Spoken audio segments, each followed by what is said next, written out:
So good morning, friends. It's so good to have you here this morning for our lunch bunch that was postponed a week because of some other GAE activities last week. For those of you who it is your first time at the lunch bunch, thank you so much for joining us. I'm Karen Solheim with the GAE Retired Organization. And we usually do the lunch bunch the first Wednesday of each month, but we're going to make an exception next month also and do it the second Wednesday just because of all that July 4th stuff that is happening. We are really excited, or I'm excited anyway, today about having Wallace White with us, and he is with the AARP organization and has the title of Associate State Director, Advocacy and Rural Outreach. And that's a great title, Wallace, and we thank you so much for being here. Wallace and I talked a little bit while people were joining that if you have a question today, if you could put it in the chat, and then we'll go back at the very end and deal with all the questions that people have. But it'll allow Wallace to get through his entire presentation this morning. So without further ado, Wallace, you are on. And again, thank you for being here. Thank you so much, Karen, for allowing me to have an opportunity to speak to you and these illustrious members here. Good morning, everyone. I bring you greetings on behalf of our State Director, Deborah Tyler Horton, my 11 other colleagues at the state office, and over 2 million members here in Georgia. Isn't that amazing? 2 million members of people having the AARP card and over close to 500 volunteers across the state, which is a blessing. So again, before I even get started, I want to give you all a hand for those that may have the AARP card or may have heard of AARP or know anything about us. We definitely appreciate that information from you. Also, I would be remiss if I didn't give my good friend, Miss Sandra Hawthorne, a shout out for bringing me to the opportunity of speaking. I know she's not here today, so my prayers are with her and her family. But I wanted to make sure that I paid my homage to Sandra for allowing me to come here and greet you and present some great information to you. With that being said, what I'm going to do is I'm going to share my screen. And I know Karen and I, we were jokingly said, technology is great when it works. So if I'm having any trouble, please forgive me. I'm a techie, but I'm very persistent and very passionate in what I do. So let me share my screen so we can definitely start the presentation.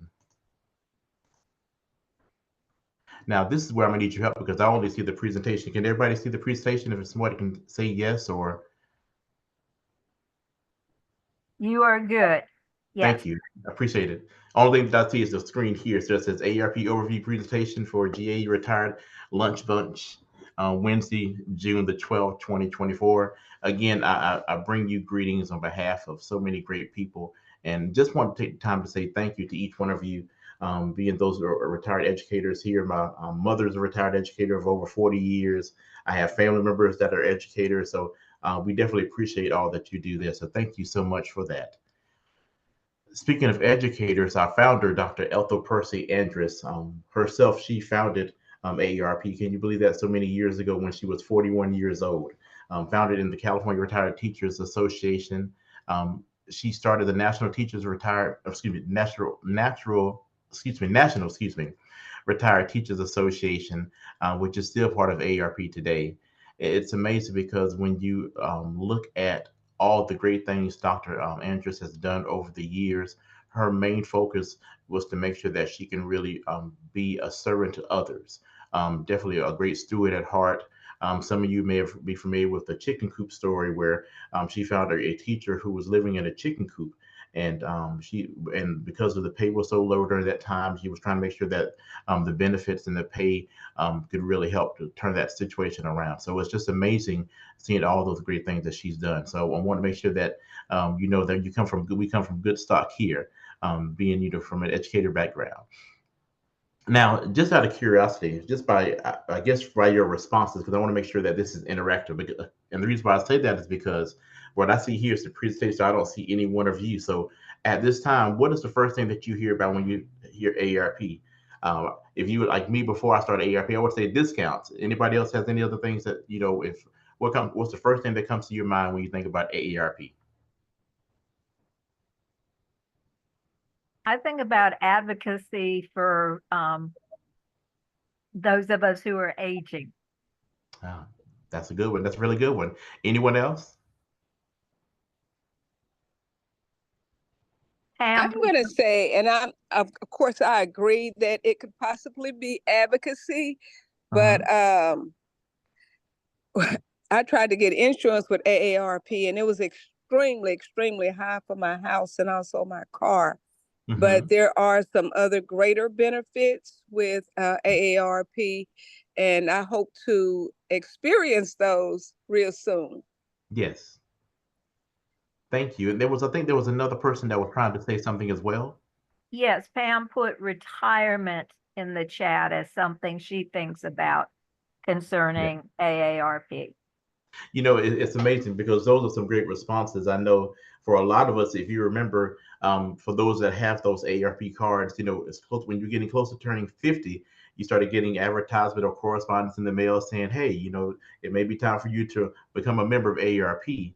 I just wanted you to know a little known fact now. You don't have to be 50 to be involved with AARP. We actually are taking membership as early as 18 now.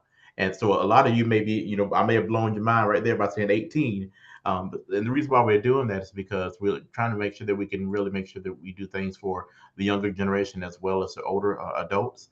When you think about those individuals who are parents out there like myself, I have two young teenagers, one 14 and one 16. So one has just received their driver's license here in Georgia. The other was, is really begging me to try to make sure that I can show him how to, do a great thing as far as driving. But I said all that as an example because when you look at those insurances, for those young adults, those insurance rates could be very high depending on their driving habits. So when you look at being a member of ARP, being able to take the ARP driver safety course, being able to get up to 18% off of of your car insurance, all these things are helpful when it comes to benefits. There are more things that ARP has, for in my opinion, that ARP does so tremendously well. I know a lot of people here said advocacy. I know some said discounts. I know some said insurance could be high, but of course, that's depending on the individual and the circumstance. But I just want to kind of get your responses as far as what is the first thing that you think about when you think about AERP, because there's so many great things that I'll share with you momentarily with that. As you see here, I don't know whether a lot of us may receive the newsletters or the Fraud Watch Network that we have. We have different things about housing initiatives, Social Security outreach. I know I kind of spoke about the driver safety classes, and a few months ago when we were doing the tax aid classes, age-friendly and livability tools. I mean, transportation. Literally, AARP has things from A to Z when it comes to the spectrum. So if there's any issues that anyone over 50 or now over 18 may have issues or problems or situations with, they can get in contact with us. Even looking at your health and safety, food and nutrition. I mean, it's caregiving, which is a huge topic now, in the United States. There's so many great things that AARP will do for you. It's amazing because when you think about AARP is the largest nonprofit, nonpartisan organization dedicated to empowering Americans 50 plus as far as how they live. Our vision, when you think about AARP, is to make sure that everyone in society ages with dignity and purpose, and also which AARP helps to fulfill their goals and dreams. The mission for AARP, for those that may be interested, is enhancing the quality of life for all that are aging. We lead positive social change and deliver value and to members through advocacy service and information. I wanted to share this slide with you here. And at the top it says compelling demographics. Americans are aging, and AARP is empowering Americans 50 plus to choose how they live as they age. For those of us who may not know, there's a statistic here by 2030 which is literally 6 years away. 1 out of every 5 people in the United States will be 65 years or older. So the question you have to ask yourself is your community ready to take on that responsibility of having literally 1 out of every 5 people, in the United States being 65 years or older? How do we take care of those things when you look at housing, transportation, economic development, health, caregiving? How are we going to take care of those things in our community if we don't take the time now to plan for those things? So I wanted you to, not to alarm you, but I just wanted to make you aware that in 2030, 1 out of every 5 people in the United States will be 65 years or older. Um, Depending on how many people are here, as far as this presentation here, let's say if there was 40 people here, and I said 1 out of 5 people, out of that 40, then you're going to have at least 8 people that's going to be over 65. So when you think about those numbers, that's definitely an alarming statistic. But I want to make sure that our communities are ready for those things. One thing about AARP, one of the many things I should say about AARP is our use, what we're doing in the community, as far as our community partnerships, how we accomplish our mission. A lot of times when we're doing things as far as AARP, is more than just one of us involved with that. We have a number of volunteers that help us, tirelessly help us with doing the work as far as when it comes to advocacy, information, community presentations, health fairs, member engagement, how we want to make sure that if there's anything that our membership or volunteers are in need of, we want to make sure that we can provide those resources for them. And community service, we are an active part in our community and as I said on the previous slide, trying to make sure that our communities are more livable, what we call age-friendly communities, which when you think about age-friendly, you may be thinking in terms of a community that is catering more to the older adult population. But when you look at the statistics on that, and when you look at the benefits and resources that are involved with that, what may be good for the older adult population is also good for the young adult population as well. So again, we want to make sure that we take care of the community as a whole and not just a selected few. 3 initiative programs that we have as far as AARP Georgia we're focused on this year is the age-friendly livable communities that I'll speak to you momentarily on, caregiving, and also advocacy. There are some advocacy items that we have, such as Work and Save, voter engagement, Medicare and Social Security, that I'll definitely speak to you momentarily on. Just to kind of give you a little bit more information about age-friendly. Here, age-friendly community is one that is safe and secure and has the affordable and appropriate housing, transportation options, and supportive community features and services. One in place, those resources enhance personal independence. It allows residents to age in place. You may be familiar with that term, aging in place, and foster resident engagement in the community, civic, economic, and social life. So just out of curiosity, and this is just for me here, when you think about the community that you're living in there in Columbus, do you feel that you have the appropriate resources needed for housing, transportation, and the community when it comes to being considered as an age-friendly community?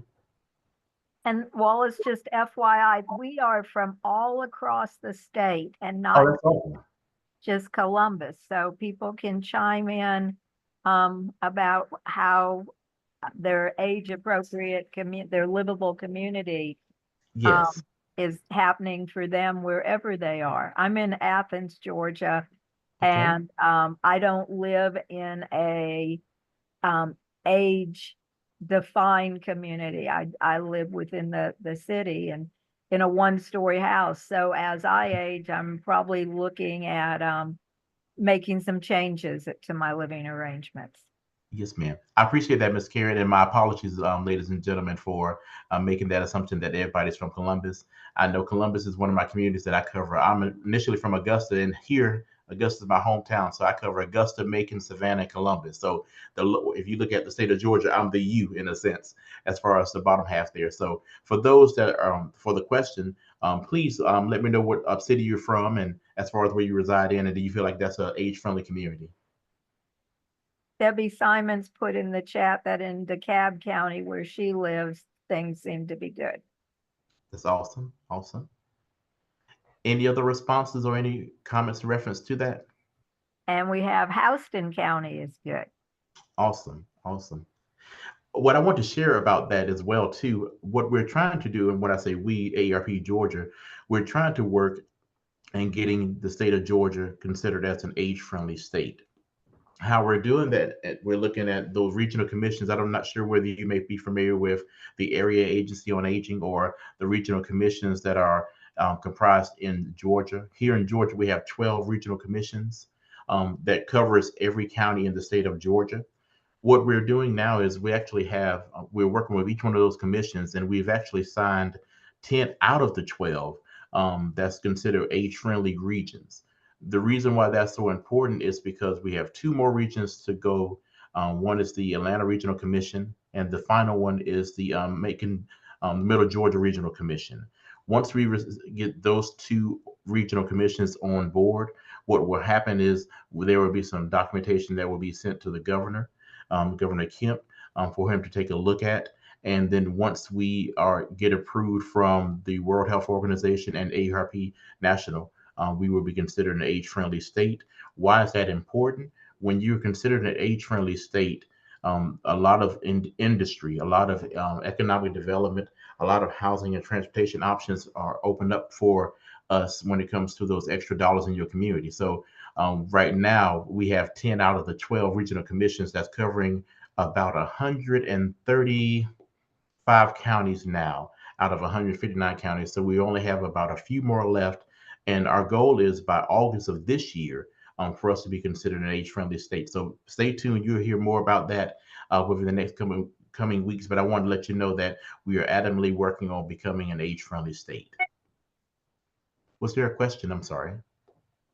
I don't think so, but other people have shared that Dublin and Lawrence County, Douglas, South DeKalb County, everything seems to be doing well there in those Awesome. locations. Awesome. We really are blessed to be able to say that, because I know there's a lot of communities that are as fortunate having those appropriate housing and transportation options. This, when it talks about caregiving, I would love to say by a show of hands, but with me not being able to see you, I'm gonna have to rely on Ms. Karen or either someone to give me a response. But how many of us have either been a caregiver, knew of someone that was a caregiver, or maybe becoming a caregiver within the next few weeks, months, years? I should put both of my hands up because I was able to be a caregiver twice, and I was thankful to have that responsibility. Anyone else, just out of curiosity, has anybody else been a caregiver before? 94-year-old mom, still Yes. caregiving. Yes, ma'am. Yes, ma'am. Thank you so much. And the people are populating the chat. Several people are saying yes right now and yes. Yes. One of the things that we are working on currently for this year, and actually this has been a movement that we've been trying for the past couple of years, is what we call the I Am a Caregiver movement. What we are doing is we want to make sure that we can give the actual support for family caregivers and those older adult parents, spouses, and other loved ones that they care for. A lot of times, when that caregiver, I have to really look at, from a personal and professional standpoint. When I was taking care of my grandmother and my mom at the time, you know, the things that they both needed were things that I didn't mind doing. So I found myself, instead of me saying this was a burden to me, it was a great responsibility. And I'm so thankful that I had the opportunity of doing that. And they're still doing well today. And, and like I said, I'm really blessed to be able to say that. But there's so many people here that when you become that caregiver, you have what we call a 48-hour day. Now, of course, for a lot of you here, you may be saying, well, Wallace is only 24 hours in a day. And I absolutely agree with you. But when you're that caregiver, when you're taking care of that client, that loved one, that mother, that father, that wife, that husband, it can become a 48-hour day because your needs are not met, because you're looking at taking care of your loved one. I know our good friends at the Area Center on Aging, they always have a great caregiver program and a support group. And when they have someone that wants to receive services for the caregiver, what the Area Center on Aging does is they give services for the caregiver and the client. Why is that helpful? Because when you notice, when you're becoming that caregiver and that client that's getting all their attention, that client, not what most of the time, most I should say some of the time, I don't want to say most because most could be a strong language, but some of the times that caregiver, that client becomes better. And then as a caregiver, you're wondering why, oh, wait a minute, I never had back problems, but all of a sudden now my back is hurting. Or, you know what, I just can't find the time to go to the grocery store or go to, an outing, or go to church, or either go to a movie or go to dinner because I had to take care of my loved one. So if I'm talking the language for so many of us that's been a caregiver, and it makes sense to you, this is why we're so adamant about making sure that this is a national movement. And so that's what we were looking at doing, what we call I Am a Caregiver Pledge. And you'll see more and more things, particularly this year, we're being an election year, of talking about why it's important. And that's why AARP is calling on Congress and the state legislature to pass common sense solutions, that will save family caregivers time and money to provide support to them. Um, Not necessarily just giving them information and resources and leave them all, up to them to take to look at that, but really giving them what I call viable solutions, physical and financial solutions in your areas, that can really help you. When you're a caregiver, you don't have time to do a lot of research because you're taking care of, a lot of your loved ones. But looking at making sure that we can do this for, as these statistics say, 48 million Americans, which includes 1,260,000 here in Georgia. That's a huge number of people here in Georgia alone, that are family caregivers. So trying to find ways that we can actually help them with getting some financial and physical resources, something that we're looking at doing. And right now, the family caregivers provide over 1,180, you could say 1,200 care hours yearly, that is unpaid for so many, adding up to about 16 million, 16.3 million of unpaid labor per year. The whole movement here also is to make sure that we can also, like I said, find those common sense solutions that, we can really share with our state legislator and Congress. So if you have anyone, that, that as far as your elected official, please voice your concern in reference to, how important it is to be a caregiver, and we need some, real solutions here. AARP Georgia, we have something what we call our voters 50 plus, our voices decide. And what this does, it helps to, um, build strength of our internal advocacy capacity to create a political environment, conducive to advancing our caregiving, Social Security, and other, policy priorities at the state and federal level. This is so important because, as we were talking about caregiving just now, another issue that we're adamant about and want to make sure that we can do some positive changes to is Social Security. And then when I talk about Social Security, I also have to say Medicare as well. These are, some entities that, um, play a big part in a lot of us when it comes to, how many of us may receive a Social Security check, how many of us may have Medicare as far as the prescription drug plans, the Advantage plans, whatever plans you may have. These are issues that you want to make sure that we're constantly addressing. How do we do those things? Through our advocacy. I know a few of you, when I was asking you earlier in the presentation, what is the first thing that comes to your mind when you think about AARP? You said the advocacy. Our advocacy, is one of the best I've seen, in so many different years. My background here, I should have said this earlier, before me being at AARP for well over a year now, I was with the Areas on Aging here in Augusta for over 20 years. So dealing with seniors, 50 plus, dealing with, issues or entities or individuals that may need those assistance with their prescription drugs or advocacy or fraud, waste, and abuse prevention, or just getting in-home services. I was the person that was helping, pass that information out, and I'm honored to have that responsibility and that, skill set, not only with Areas on Aging, but also here at AARP Georgia. So again, these are issues that we want to make sure that are heard when we go into our, into the, election this year. And even after that, make sure that we can contact our elected officials or candidates who are interested in running, and letting them, let them voicing our concerns, let them know it's important for us to talk about caregiving. It's important for us to talk about Social Security and other issues, that affects all of us. One of the things, I know I said prescription drugs a few minutes ago. One of the things that we were fighting on last year, and you see here the advertisement on the right where it says Georgians paid less for insulin, $35 per month copay. Last year, we received, the benefit of making sure that the president signed into law capping some of the insulins at $35 a month, which saves well over, hundreds of dollars, almost thousands of dollars, depending on the, insulin that, a person may be taking yearly. And I'm so thankful that we were able to be a part of that, so that way we can see those positive changes. Again, that's one of the many great examples of how AARP is really helping in advocacy when it talks about Medicare. So this was what we consider a win for AARP.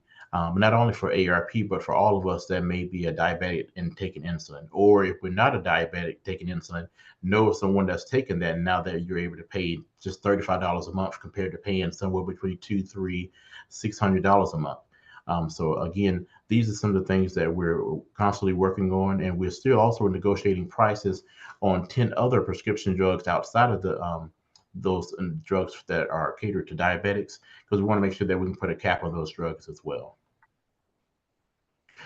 Earlier, when we were talking about, what are some things that you know about AARP, and I said something about the newsletters. As you see here, this is a listing of great some of the some of the information here that when it comes to our resources. This is just a small amount of the massive amount of things that we have, whether it could be home fit. Yeah, on the left hand side, that really helps you with making your home safer when it comes to fall prevention.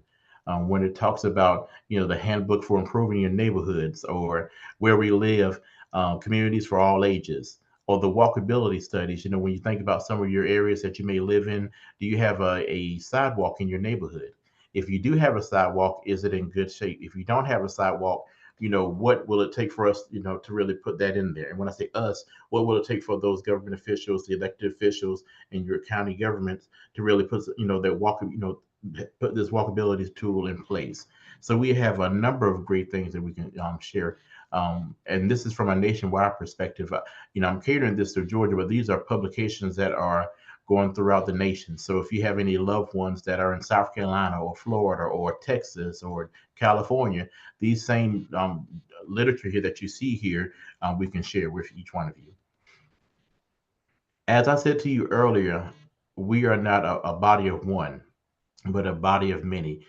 For our AARP Georgia volunteers, they work tirelessly to make a positive difference. You see here on the slide here a number of wins where we're actually in DC right here in the top left, or whether we're serving in a soup kitchen, or whether we're having monthly meetings or doing something in the community. We're making a positive difference in our community, and we need your help. How do we need your help? For those of you who may have an AARP membership and you want to become a volunteer, I want to make sure that I give you the information in reference to how to do that. So on this slide here, you see here where it has scan this QR code. And that's one of the initiatives that we're doing in AARP when we're talking about 2024. We want to make this a digital platform, what we call our digital first initiative.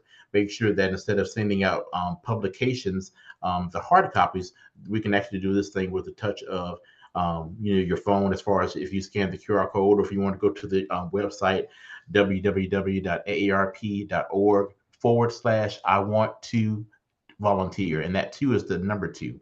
So again, that's www.aarp.org/I want to volunteer. Or you could also complete an application or on our AARP iPad. So there's a number of different things that they're going to ask. Some of the things that they're looking at, you must have an email address and an AARP account. That will be something that you'll be able to get once you register for that.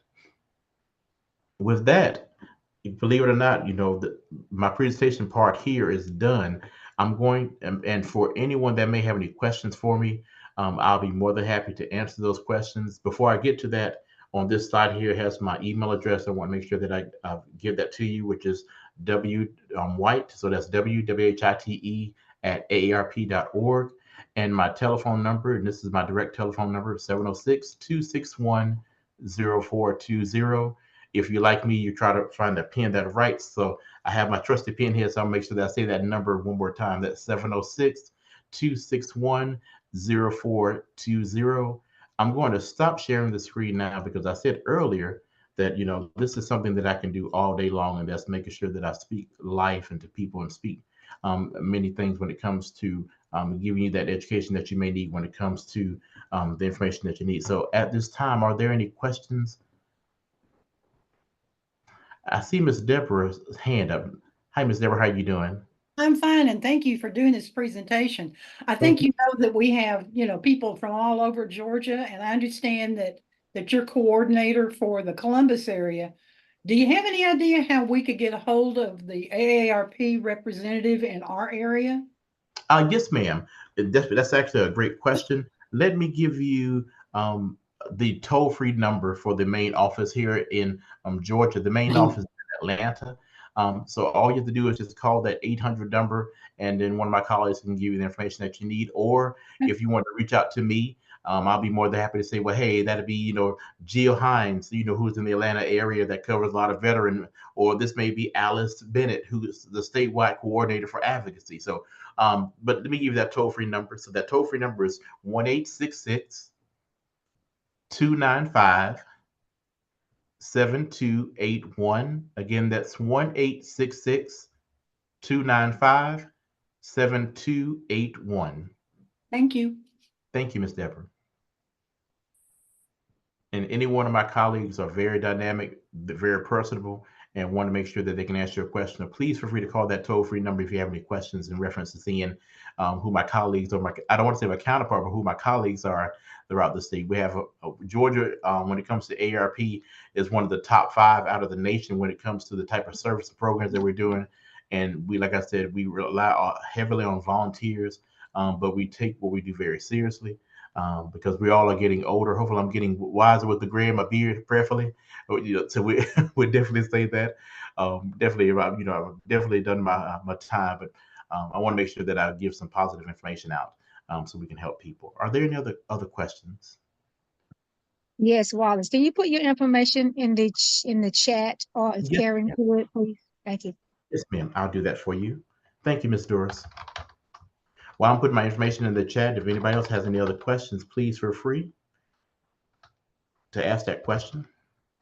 Well, I think, as I mentioned, of our AARP advocating on a national level, is there also advocacy legislatively that goes on within the state of Georgia?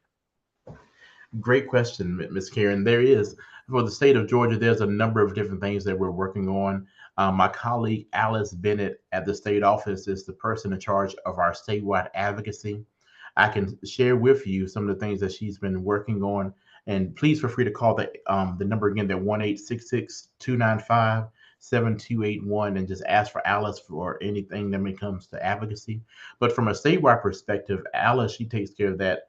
We also have another one of my colleagues, Hillary Williams Thomas, who takes care of federal advocacy. So again, from a federal level, you'll talk to Hillary WT, that's what we call her. From the state level, you talk to Alice. From a local level, you'll speak to me, and all of us, we work together in tandem in that. But to answer your question, Ms. Karen, one of the many wins that Alice has done is, first, was a broadband initiative to really make sure that in the rural areas, everyone will be able to be connected to Wi-Fi. Make sure that the Wi-Fi, the broadband, is affordable. For those of us that remember a few years ago when we were going through COVID, and everyone had to, shelter in place, that was a rude awakening for so many of us, knowing as far as how it gave us the realities that we really weren't as advanced as we thought we were when it came to technology, being able to have the internet at home. Or you may have been in an area that you would love to have the technology, but it wasn't conducive for that area.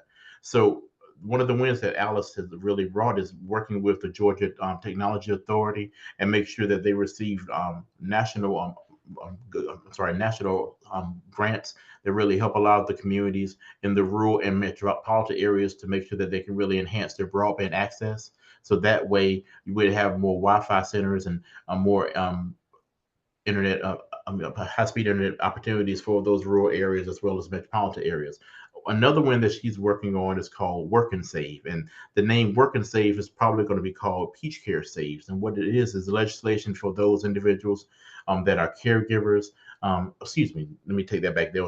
I don't want to confuse that. The Work and Save was an initiative for those individuals who may not have a retirement savings plan, for them to really make sure that they can take money out of their own check and pay for their future. What that means is, if I'm working in a manufacturing plant, if I'm working in a restaurant, if I'm working with an employer that doesn't have a retirement plan, what they can do is I can take a portion of my paycheck and put it in for my own retirement, which is also transferable from one employer to another. Almost like having a savings plan, but that way I'm actually saving up for a rainier day. So again, that was another win that she's working on with the Georgia House Representatives and Senate. Make sure that that passes next year. Another win, I would say, I can tell you as far as advocacy, because we have a number of different things. I shared earlier about the prescription drug victory that we've received when it came to the insulin being capped at $35 a month for those diabetics. So those are three out of the many different things that we do on a regular basis. But I know Allison will love the opportunity to give you more information about that. So I'm gonna defer that time to Alice for those who may have any other questions about advocacy when it comes to statewide level, or my colleague Hillary Williams Thomas, who takes care of the federal portions, which means Medicare, Social Security, the large entities. So again, to answer your question, Ms. Karen, that's who, some of the things that we have when it comes to local advocacy and statewide advocacy as well. And you may not know offhand, one of the things that we are working on in Georgia in the GAE retired organization on the federal level is the repeal of the government pension offset and the windfall elimination provision. And so I would be most hopeful that AARP also sees that inequity in penalizing people who earn Social Security wages and aren't able to access them. That's actually a great comment, Ms. Karen, and I definitely will bring that up to Hillary Williams Thomas to see what we can do from a federal level. I know, and that's when we're looking at Georgia, that's one thing, but when you think about it from a national perspective, that's affecting so many of those individuals in different states. So that can definitely be a national movement that we could get involved with. So I definitely will bring that to her. Thank you. No, thank you. Other people, because I have one more and I feel like I'm monopolizing. I'll go ahead and ask. Oh, go ahead. Karen, I have a question. Yeah.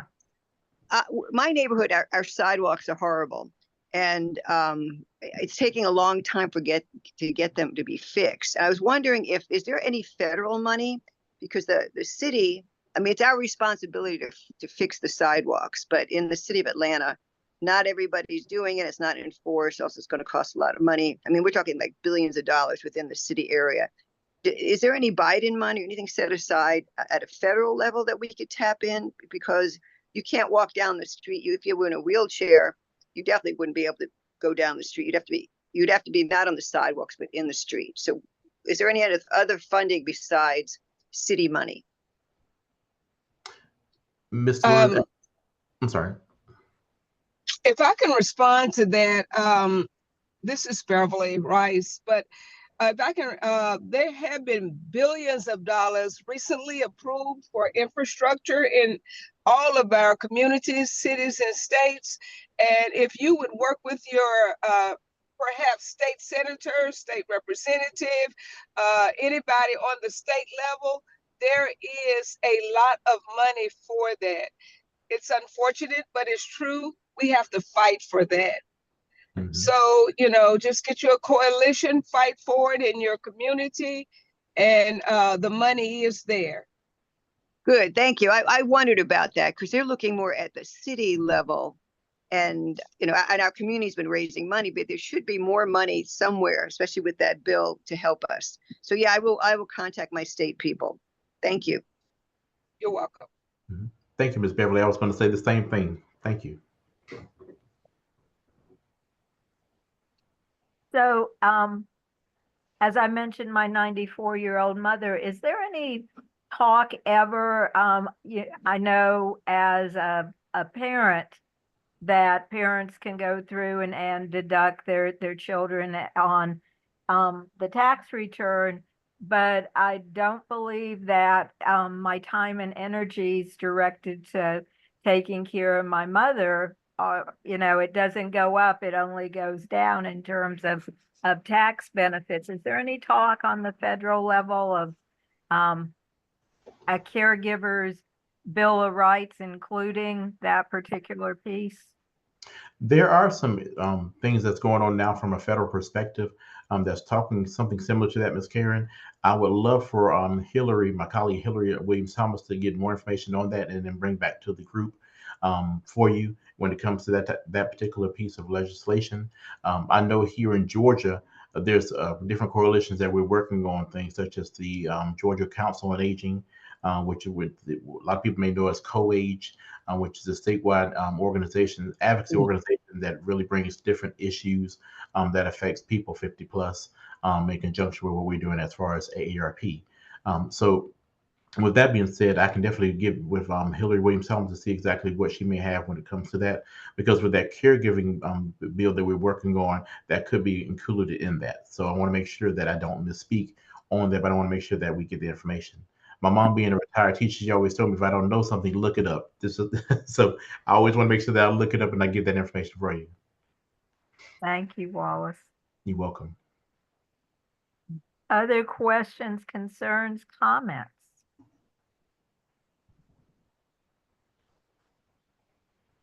If there's no other, I'm sorry, Ms. Deborah, did you have a question? I'm sorry. I do.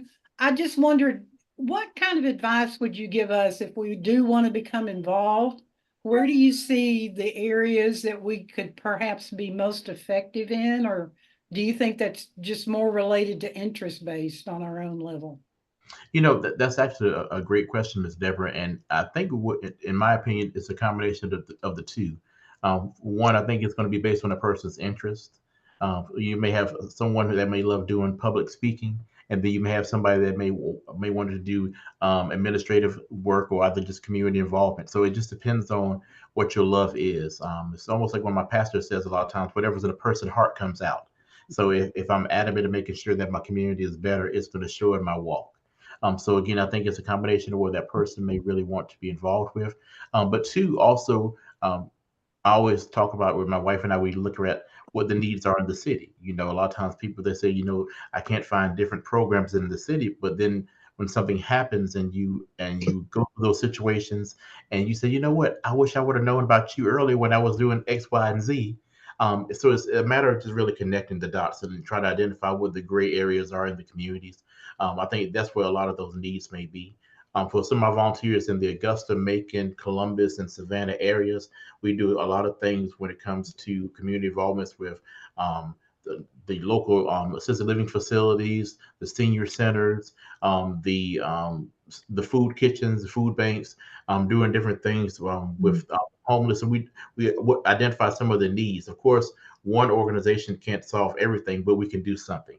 So that's why we try to do collectively. So in one of your communities, you may be a need for transportation, another one may be housing. So, you know, just trying to figure out what can we do to really make these situations better when it comes to really making sure that people understand these are the resources in the community. If you don't know what those resources are, you know, like what Ms. Beverly said earlier, let's start a group, start a coalition, try to identify those, you know, things, work with entities in your own city, county, where they are actually give you some viable information. So it really depends on what that person's interest is, Ms. Deborah, and also what that gray area is in your community that you can be involved with.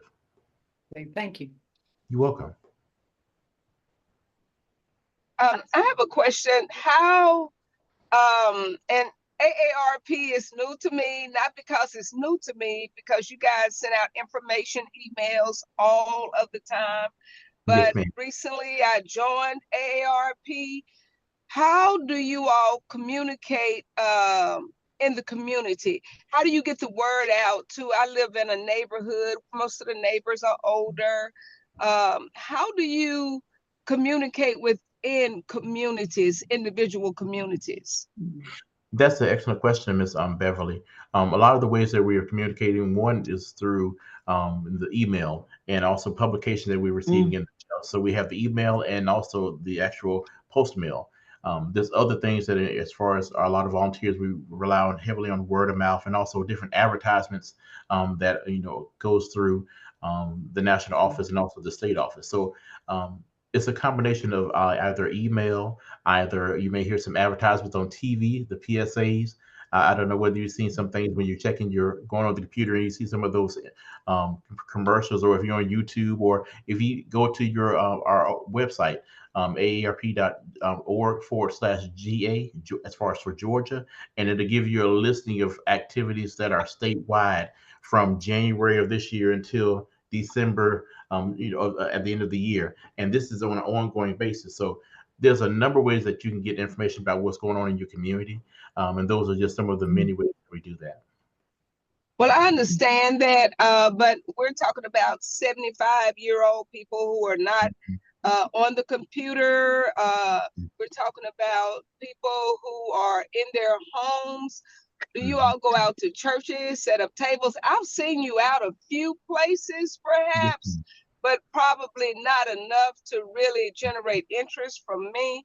And like I said, I just joined it because I was looking for insurance has gone up so high. So I said, well, I'll join AARP and see if I can get some cheaper insurance.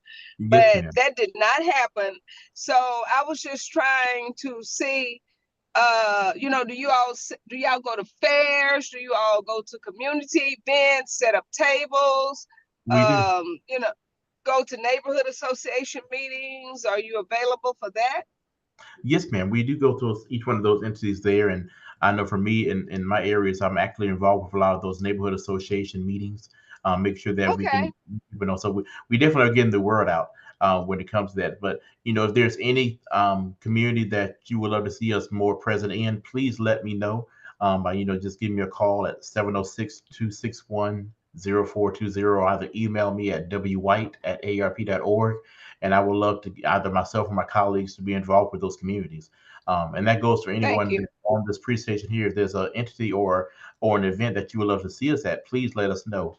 I know from our volunteers that we have when we have our monthly meetings, I have like upcoming events, and let's say for the month of July, we may have 3 things that are listed on the program. But I always say at the bottom, this may not be all the things that comes up, because sometimes there's community affairs that comes up that, that a volunteer might say, Wallace, this Saturday, we have an event coming up. Do you mind being there? Now, of course, that may be last minute type of information, but we still try to make sure that we can accommodate those things. So if there's any group or entity that you would love for us to come out, we'd be more than happy to do those things.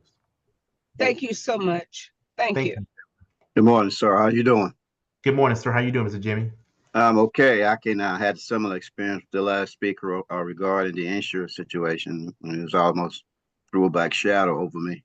Wow. My second point is, I know we get a lot of advertisement as far as discounts and grocery stores or whatnot.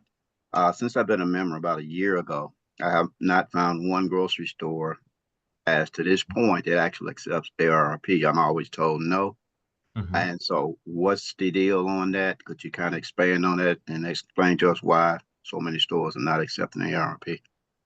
That's actually a great question, Mr. Jimmy. What I would love to do, and what I will do, is ask you, and actually let me take that back for a second. At first, I was going to say I wanted you to contact me. What I'll do is I'll send you a member benefit guide, and that member benefit guide is going to list all the discounts and services that we offer at AARP. For me, I cover advocacy and rural outreach as far as advocacy and outreach, so I don't do anything when it comes to membership. But I know my counterparts and colleagues, they definitely have that information. But from what I've understood, especially with being new to AARP, having that member benefit guide really helps out with understanding what are the benefits and services that you may have. When it comes to other discounts, that also is listed in that material. So I would love for each one of you to have that, so that way you see exactly where you can get these benefits from. Or if you have the time, go to aarp.org and type in discount and benefits, and they'll give you a listing of different places that you can go to with that. So definitely, I appreciate you being a member, Mr. Jimmy, as well as those that are members. And I want to make sure that you get the information that you may need. If I can be a help to you as far as getting information, I'll be more than happy to share that member benefit guide, send you an electronic copy, or I can even send this to Ms. Karen and Ms. Karen, and that way she can send out to the group here. So whatever is the best way of passing that information, I'll be more than happy to do that for you. All right, I appreciate it. Thank you. Anytime. Other questions or concerns?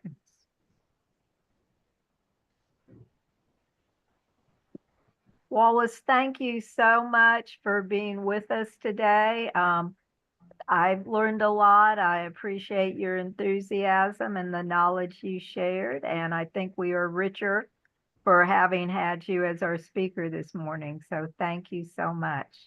Thank you, Ms. Karen, and thank you to each one of you that took the time out of your busy schedule to listen to me as far as providing these type of benefits for you and information.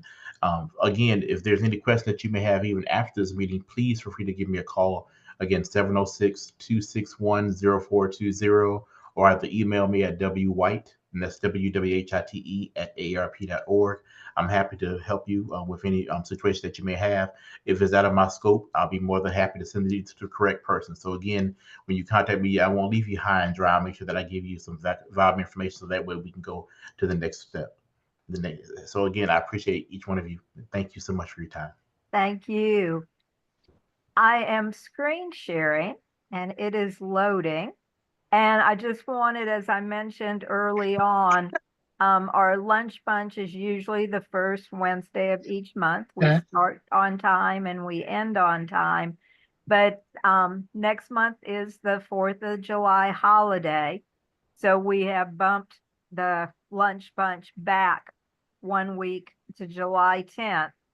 And hopefully you will want to put this on your calendar, register, attend, just because it's our Dr. Buster Evans, who's the executive director of the Teachers Retirement System of Georgia. And if you haven't heard Buster before or in a while, he is just a wonderful speaker and will bring us update and answer questions about TRS. So again, Wednesday, July 10th. And GAE communications, all the monthly communications will have information about registering for this. And if you got your phone up to the QR code, you could probably go ahead and register even today for that. I also share that I have gone through and asked President Lisa Morgan, GAE President Lisa Morgan, to bring us a State of the Association address or insights for our August meeting, which will be held, excuse me, back on the first Wednesday of the month. I'm going to put my information in the chat also. If you have any ideas about what you would like to, or who you would like to see, what you would like to have concerning speakers for the lunch bunch, please reach out to me and you might even be one of those speakers. You know, some of us have had interesting lives and interests, and so we might have things we would like to share with people. So please feel free to do that. And the last thing I'll say is if you are not going through and receiving GAE information at all, it probably means that your information with GAE is incorrect. And so what you will want to do, and I'm going to share one more time because this is pretty important, in my humble opinion. I really don't like to belong to an organization and I don't know what they're doing. But if you go to the GAE.org website and type update, there is a form that you can actually submit online to go through and, you know, make sure that your information is correct. And please put in a personal email address as we mobilize for advocacy and people change work sites from time to time. If you're still working, the work site email address is not as important as your personal email address. Denise, I see your hand. Do you have a question? And I think you're unmuted. Well, if you want to email me your question, text me or call me, that's good. But please, again, and even if you think, oh, yes, I have, you know, my GAE information is correct, come put it in anyway, because it's better to be safe than sorry. And Doris, thank you for putting that information in the chat. There are some runoff elections within the state of Georgia, and please make sure that you are aware, and I know the slogan is vote early and often, but just vote. Doesn't have to be repetitive. voting, because that will get you on the front page of the Atlanta Journal-Constitution. So we're not advocating for that, but please be aware and ferret out through your local Board of Elections website whether there is a runoff in your area. So thank you for being here today. We're ending about 5 minutes early, but that's a good thing on this wonderful summer day. And thank you for all you do or have done for public education. And congratulations to Dr. J, who put in the chat that she will be officially retired in just a few days. 7 days. Congratulations. That is wonderful. That is good news. So, and we had one more request, Wallace, if you could put the number in the chat one more time. Somebody missed that. Yes, ma'am. Thank you. Thank you. And once that gets there, again, thank you so much for being here today. And I look forward to seeing you in July, if not before. Be well, be safe. Thanks again. Bye-bye. Thank you, everyone. Have a great day. Thank you. Palmer. Thank you.